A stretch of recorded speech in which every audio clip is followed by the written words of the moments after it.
안녕하세요. 저는 전주에 있는 소피아 여성 원장 두재균입니다. 저는 산부인과 전문 의사이고요. 예전에 전북대학교 병원 산부인과에서 교수 생활을 오래 했습니다. 오늘의 주제는 불감증입니다. 참 예민한 주제입니다. 제가 대학병원에서 초기에는 불임 환자 쪽을 좀 보다가요.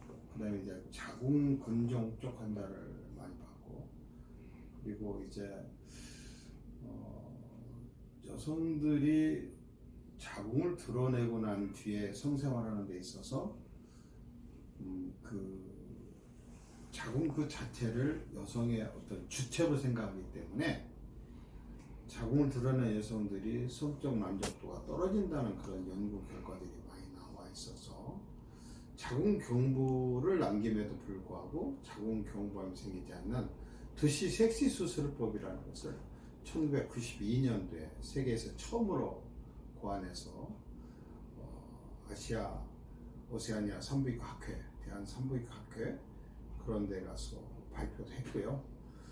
그랬더니 그 당시에 KBS 9시 전국 뉴스에서 그 문제를 다뤄주는 바람에 아주 제가 한때 굉장히 유명한 산부인과 의사가 된 적도 있었습니다. 그 근간은 사이코소마틱입니다. 다시 말씀드리면 심신의학적인 부분이 어떤 영향을 미치는가에 대한 연구였거든요. 여러분, 자궁은 산부인과 전문 의사 입장에서 본다면 아이를 10달 동안 이렇게 잘 키웠다가 이렇게 내보내는 역할 뿐이지 거기서 무슨 호르몬이 평소에 나온다거나 또는 간처럼 무슨 영양물질을 만들어낸다거나 그런 기능은 거의 없습니다. 그럼에도 불구하고 많은 여성들은 자궁 존재에 대해서 굉장히 중요하게 여기고 있죠. 특히 예전에 어떤 그 판소리 하는 여성이 자궁을 드러낼 수밖에 없는 자궁각 임신 상태로 왔을 때 자궁을 드러낼 수밖에 없는 그런 형편을 얘기했더니 그러면은 본인은 판소리꾼으로서의 생명을 잃어버릴 것 같다. 왜 그러냐고 그랬더니 아랫배에다 힘을 줘야 하는데 그 자궁이 없으면 힘이 푹 떨어져서 안 될 것 같다는 거예요.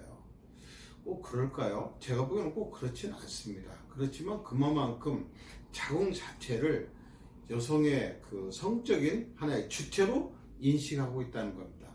그래서 그 당시에 제가요 아주 어렵게 수술은 했습니다만은 자궁을 살려줬어요.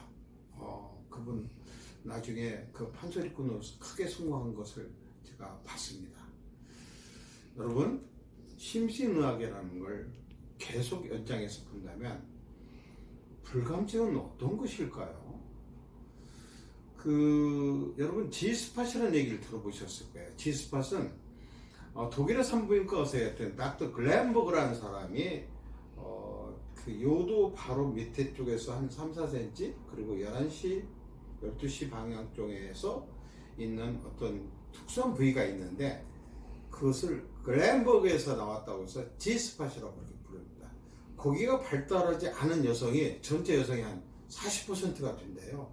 그런 여성들은요 평생 동안 오르가즘을 한 번도 못 느끼고 죽는다는 거예요. 그분들은 그러면 저보고 여성들한테 오르가즘이 뭐냐고 이렇게 물어본다면 오르가즘이 이거라고 얘기하는 사람은 거의 없습니다. 다시 말씀드리면 오르가즘이라는 것은 너무나 신비스러운 부분이고 이 부분은 한마디로 정의 내리기가 굉장히 어렵습니다. 그래서 그렇지만 일부 학자들은 G스팟이 있네 없네 그런 얘기를 가지고 아직도 논란이 좀 되고 있습니다만은 그래도 그런 G스팟에 대한 얘기를 가지고 그 G스팟 부위에다 필러 같은 걸 넣어가지고 성적 만족도를 높이는 그런 노력들을 해오는 것은 사실입니다. 그리고 이제 또 하나 중요한 부분이 바로 크리토리스 부분입니다. 크리토리스 부분에 대한 부분은 많은 학자들 간에 큰 이견은 없습니다. G스팟 가지고는 이러쿵저러쿵 얘기하는데 크리토리스 부분이 성적 만족도에 있어서 만족감을 높이는데 굉장히 중요한 역할을 한다. 그러다 보니까 이제 성적인 섹스를 하지 않아도 그 어떤 자유 행위를 통해서도 오르가즘에 도달하는 경우는 대부분의 경우가 바로 그 클리토리스의 애무를 통해서 이렇게 한다고 합니다. 그렇지만 진정한 의미의 오르가즘이라고 하는 것은 남녀가 함께 이렇게 성생활을 할 때 그때 오는 게 어쩌면 진짜 오르가즘을 볼 수도 있죠. 그래서 어떤 시인이 그런 얘기를 했어요. 섹스는 어우러짐의 미학이다. 남자와 여자가 서로 어울려질 때 그때 진정한 의미의 오르가즘을 얻을 수 있다는 그런 뜻입니다. 여러분 생각 한번 해보세요. 왼수 같은 사람 보고 잠자리 오면 과연 오르가즘이 쉽게 올 수 있을까요? 그렇지 않을 거라고 생각 들기 때문에 그런 얘기를 어떤 시인이 얘기하지 않았을까 하는 그런 생각도 듭니다.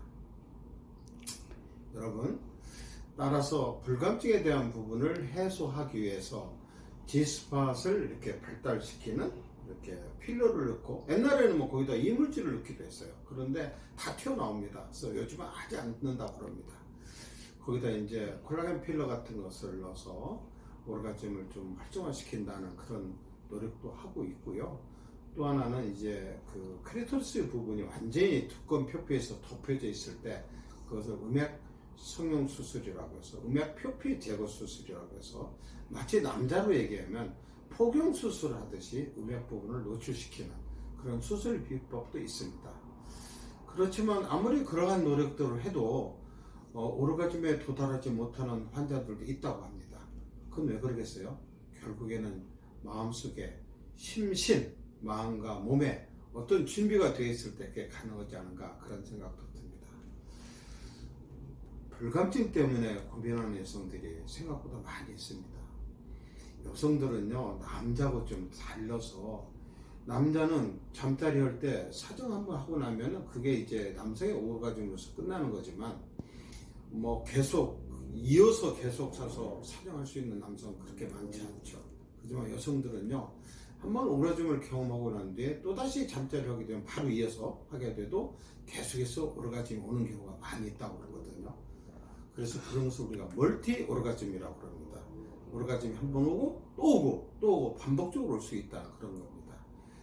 그런데 비해서 불감증이라고 해서 한 번도 잠자리를 하면서 성적 만족도를 느끼지 못했던 여성들이 한 뭐 30-40%가 있다 보니까 참 이걸 어떻게 설명을 해야 할지, 우리 소피아처럼 여성들의 요실금이라든지 성적 만족도를 높이기 위한 질성형이라든지 레이저라든지 필러라든지 그런 걸 전문으로 하는 산부인과 전문의사이지만 정말로 답은 찾기가 쉽지 않을 것 같습니다. 단지 제가 가지고 있는 경험과 지식과 그런 것을 총동원해서 환자 중심에 환자한테 어떻게 하면 도움이 될 수 있을까 이런 노력을 하고 있는 것이 여성 행복 디자이너인 두재균이라고 생각하시면 되겠습니다. 여러분, 불감증으로 고민한다면 한번 상담을 하시는 것도 괜찮지 않을까 하는 생각도 듭니다. 이상 여성의 행복을 위해서 디자인하는 전주에 있는 소피아 여성원장 두재균이었습니다. 감사합니다.